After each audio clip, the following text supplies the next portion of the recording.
साथ साथ में आपकी दवाएं भी निकाल कर रख दी है। आपको आजकल डॉक्टर ने कहा है कि आप उबाल कर ठंडा हुआ पानी भी पियेंगी, तो मैंने वो भी कर रख दिया है। चलिए आप अपनी दवाइयाँ खा लीजिए, नाश्ता कर लीजिए मम्मी जी, 8 बजने को है, बहुत देर हो रही है। चलिए चलिए जल्दी से। अरे वाह बाबा, तो मेरा कितना ख्याल रखती है, तो इस घर का कितना ख्याल रखती है। तेरी जैसी बहू होना मुश्किल ही नहीं नामुमकिन है। तुमने मेरे पूरे घर को संभाल लिया, तुझ जैसी बहू तो सबको मिले।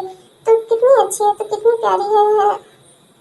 हाँ देवा जी, आपका भी टिफिन बना कर रख दिया है, आपके लिए भी नाश्ता तैयार है।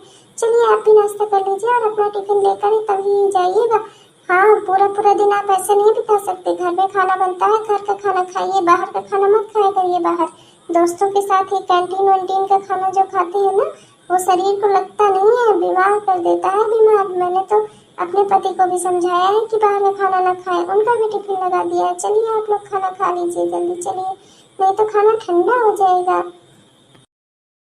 देखा बेटा, मेरी बड़ी बहू कितनी समझदार और कितनी अच्छी है। बड़े घर की बेटी लाई थी मैं, बड़े घर से इतना दान दहेज, इतना सारा रुपया पैसा लेकर आई, ऊपर से इतनी संस्कारी भी है। और देख, मैं तेरी शादी भी ऐसे ही लड़की से करना चाहती हूँ जो खूब सारा दान दहेज लेकर आए। हाँ माँ, मेरे लिए कार वार भी मांग लेना। सब दोस्तों को बाइक मिली है, तो मुझे तो कार चाहिए। मुझे कार वाली लड़की दिलाना जो कार लेकर आए। घर का सारा रुपया पैसा और तिलक विलक में जो पैसा वैसा मिले वो सब अलग से, और कार अलग से मिलनी चाहिए। अरे हाँ बेटा, मिलेगी क्यों नहीं, तेरी प्राइवेट नौकरी है, सब कुछ मिलेगा तुझे। मैंने तो एक जगह लड़की भी देख रखी है, पढ़ी लिखी है, और जो है क्या कहते हैं, उसको पापा खूब सारा दहेज भी देने को तैयार है। कार की भी बात कर लेती हूँ, कार भी दे देंगे, मुझे पूरा विश्वास है, तू परेशान मत हो। इसीलिए बहू ने जब अपनी चचेरी बहन के रिश्ते की बात चलाई थी ना, तो मैंने इसीलिए मना कर दिया था। ये तो, इसका घर तो बड़ा है, इस लोगों ने बहुत सारा दान दहेज दिया, लेकिन इसकी चचेरी बहन मतलब इसके चाचा वो गरीब है, वो ज्यादा पैसा वैसा दे नहीं पाएंगे, इसीलिए मैंने उनकी लड़की को मना कर दिया।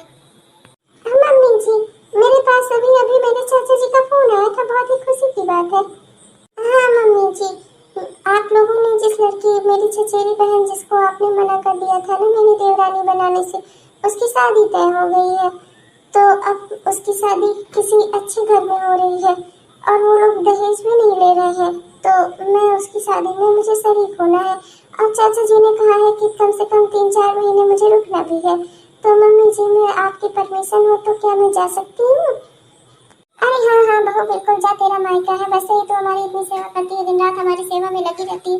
अगर कुछ दिन के लिए अपने मायके जाना चाहती है तो बिल्कुल जा बेटा, इसमें तुझे रोका किसने है। वैसे भी अब 2-3 दिन में ही तेरे देवर की भी शादी हो रही है।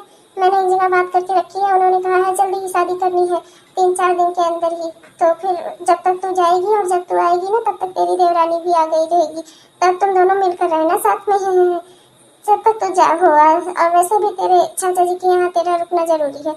वैसे भी वो सब बेचारे गरीब लोग हैं, और नाते रिश्तेदार भी उनके ज्यादा नहीं है, तो तुम लोग भी नहीं रहोगे तो कैसा लगेगा। जाओ जाओ, हाँ अपने चाचा के घर में जा रही हो तो खूब जेवर गहना सब संभाल के लेकर जाना, ठीक है।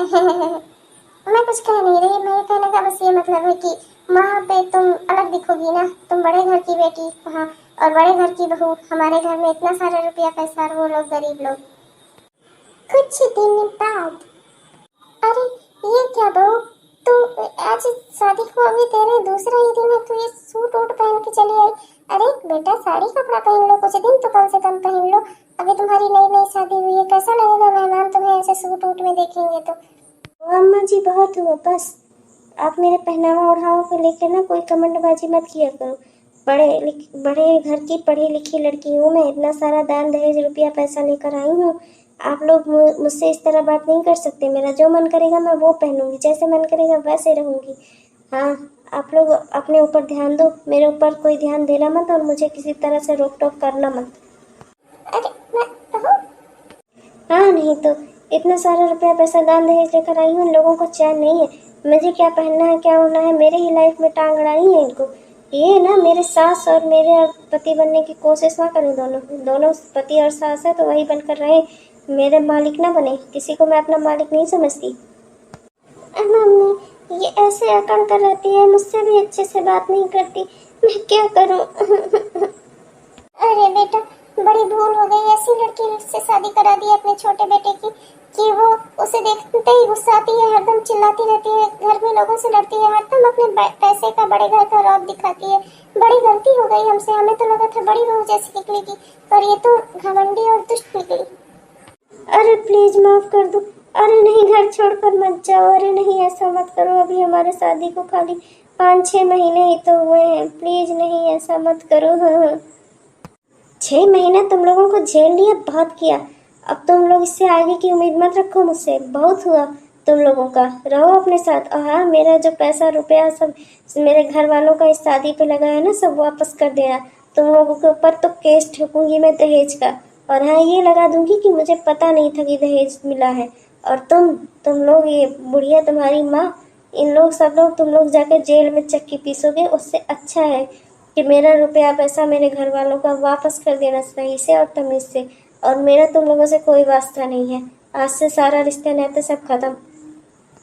मैंने तलाक के पेपर पर तुमसे साइन करवा लिए हैं, मैंने भी साइन कर दिए हैं। हम लोगों का रिश्ता खत्म हो, तुम्हारा तलाक हो गया और मेरा भी तलाक हुआ। मैं आज से आज़ाद हुई। तुम लोगों के घर में तो मुझे दोबारा दिखना नहीं है, थूकना नहीं है तुम्हारे जैसे लोगों के घर पे है। थूक। जा रही हूँ मैं। आइंदा से मुझे मिलने मेरे घर पर आए या मुझे फ़ोन किया तो देखना, फिर मैं पुलिस कंप्लेन कर दूंगी तुम लोगों के खिलाफ। मेरी तो जिंदगी बर्बाद हो गई। 6 महीने में मेरी दुल्हन मुझे छोड़कर चली गई। अरे क्या हुआ, क्या हुआ, क्या हुआ इनको, क्या हुआ? अरे आप लोगों को क्या हुआ? मेरी देवरानी कहाँ है? आप लोगों ने कहा था कि 6-7 महीने बाद जब मैं आऊंगी तो मुझे वो मिलेगी घर में। कहाँ गई वो? क्या हुआ उसके साथ? अरे अब क्या ही बताएं।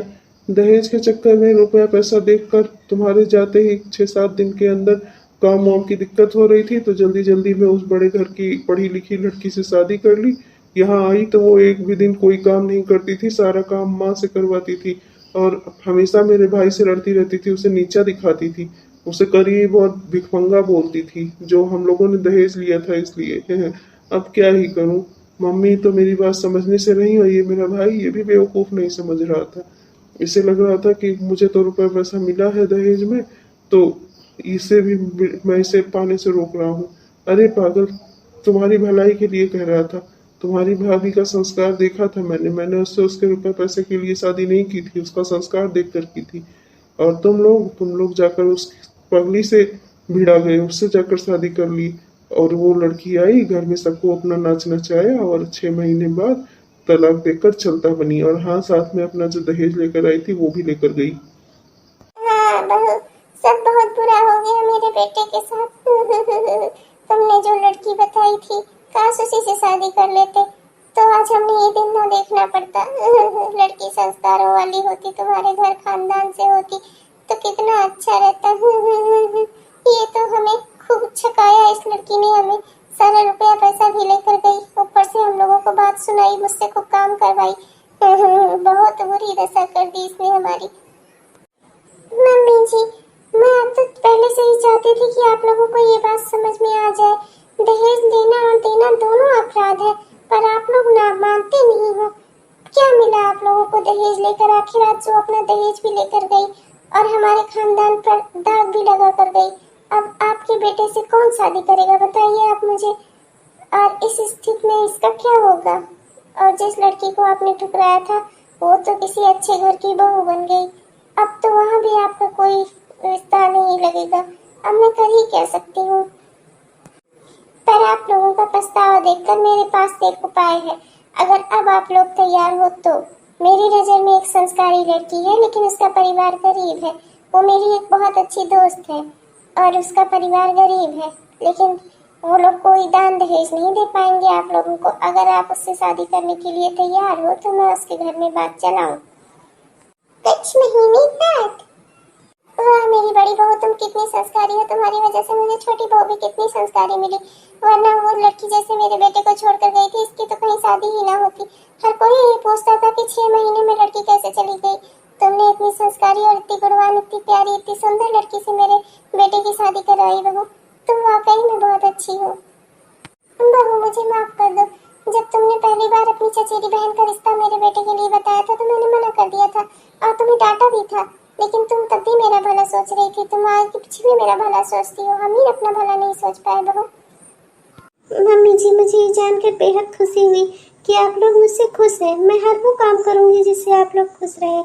मैं जितना हो सकेगा उतना आपकी सेवा करूंगी, घर परिवार संभालूंगी, बिल्कुल बड़ी दीदी जैसा बनने की कोशिश करूंगी। ये है मेरी सहेली, पर अब यहाँ पे ये मेरी जेठानी है ना, तो इसलिए मैं इनको बड़ी दीदी ही कहूंगी।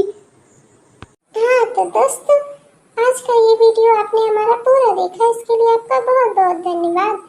अगर आपको ये पसंद आया तो लाइक करना ना भूलें और अपने दोस्तों को शेयर भी करें और हमें अपने प्यारे प्यारे कमेंट्स भी लिखें और हमारे चैनल को सब्सक्राइब जरूर करना भूलना नहीं दोस्तों। तब तक के लिए चलती हूँ, मिलती हूँ आपको अगले एपिसोड में। तब तक के लिए बाय।